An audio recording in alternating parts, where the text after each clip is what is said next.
Hi everybody! Today I'm going to read Annie and the Swiss Cheese Scarf, written by Alana Dakos, illustrated by Neesha Hudson.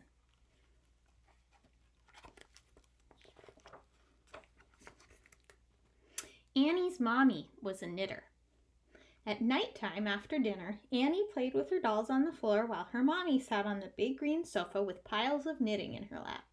Even after Annie was tucked into bed, she could hear the click of her mommy's needles as she drifted off to sleep. From the time Annie was a baby, she always had special knitted things from her mommy.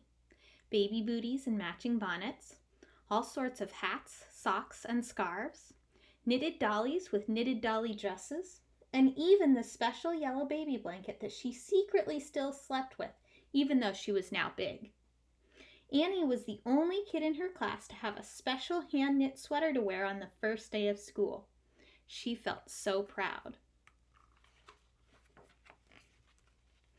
Annie loved her mommy's knitting. She loved the colors of the yarn and how it felt when she rubbed the bumpy stitches between her fingers. In fact, she loved her mommy's knitting so much that one day she decided she wanted to knit too. One night after dinner, Annie sat down next to her mommy on the big green sofa with her own ball of bright pink yarn. "I want to knit a scarf," she said. "Well, let's first learn the stitches," said her mommy. Annie's mommy covered Annie's hands with her own. She slowly helped her put loops on her needle and showed her how to make the stitches. Annie watched each loop slip from one needle to the other as her mommy repeated a rhyme to help her remember what to do. In through the front door, once around the back. Peek through the window, and off jumps Jack. Soon it was time for Annie to practice on her own, but her hands just wouldn't work right. Her fingers kept slipping and her needles kept falling out of the stitches. "It's all right, just keep trying. Just slow down and be patient," her mommy whispered as she helped Annie to fix her work. Annie could see how to make the stitches, but she didn't want to slow down and be patient. She had a scarf to finish. She wanted to knit fast, just like her mommy. As Annie sped up her stitching, loops began to jump off of Annie's needles and big ugly holes and knots appeared out of nowhere. Annie began to feel frustrated with her knitting. Her mommy made it look so easy, but knitting was so much harder than it seemed. Annie's mommy tried to help. She said, "I had to practice a lot before I was able to knit quickly. Just take your time and before long you'll get the hang of it." Annie sighed. She didn't want to wait weeks or days or even hours. She wanted to be a faster knitter, and she wanted a bright pink scarf to wear to school. And she wanted it now.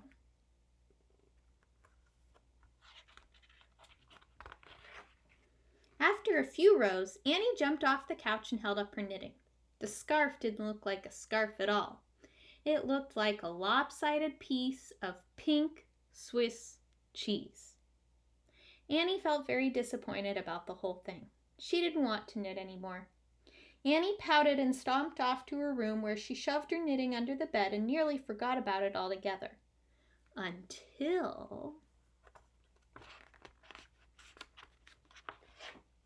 one day at school, Annie's teacher, Mrs. B, announced that there would be a class talent show the following week.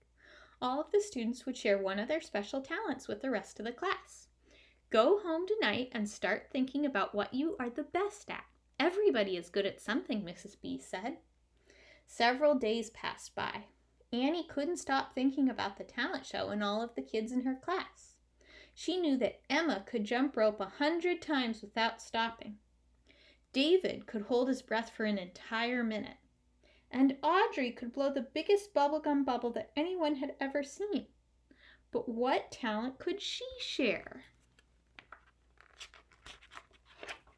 She thought and thought. She knew that she wasn't the best at singing or dancing.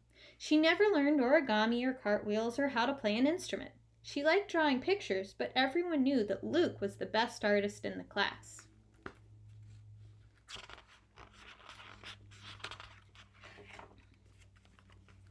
It was the night before the class talent show, and Annie lay in bed with her old yellow knitted blanket trying to think of an idea.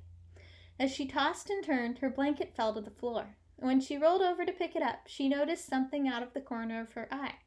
Something was peeking out from under her bed.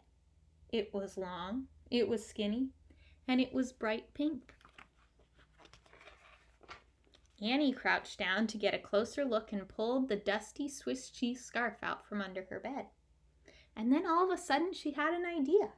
She blew off the dust, picked up the needles, and started again right where she had left off. She repeated the rhyme her mommy had taught her to remember what to do.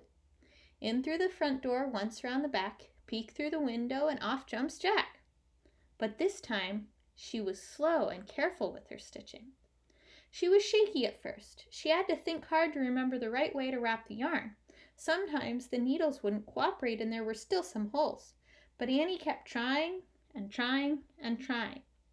As she practiced, her knitting looked less like Swiss cheese and more like a real scarf. Annie started to feel excited. Just maybe this can be my talent, she thought.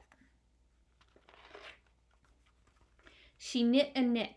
The stitches became easier and easier, and she knit faster and faster.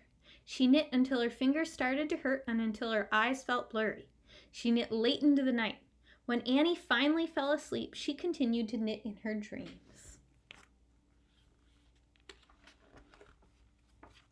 When Annie woke up the next morning, she felt tired. Her eyes were heavy and her fingers felt crooked and stiff. But she didn't care. She couldn't wait to tell her mommy about her new talent. Now we can knit together, said Annie. I knew you could do it, said her mommy proudly. That day at school, it was time for the talent show. Annie saw all sorts of talents that day. Owen balanced on one leg, Ava brought her hula hoop, and David held his breath longer than he ever had before. When it was Annie's turn to share her talent, she excitedly pulled out her scarf from her backpack and carefully unrolled her knitting for the class to see. The class oohed and awed.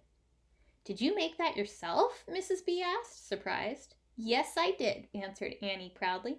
It took a lot of practice. The students came up and felt her knitting. Can you teach me to knit, Annie, please? Asked Emma.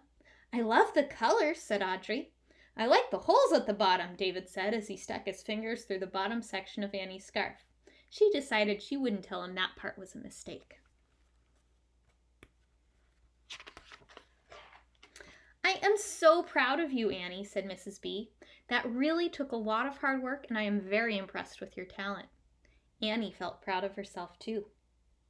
Annie now spends her evenings knitting away on the green sofa with her mommy.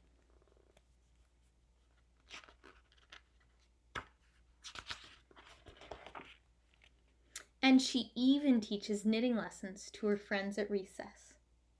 Learning to knit takes patience and a lot of practice.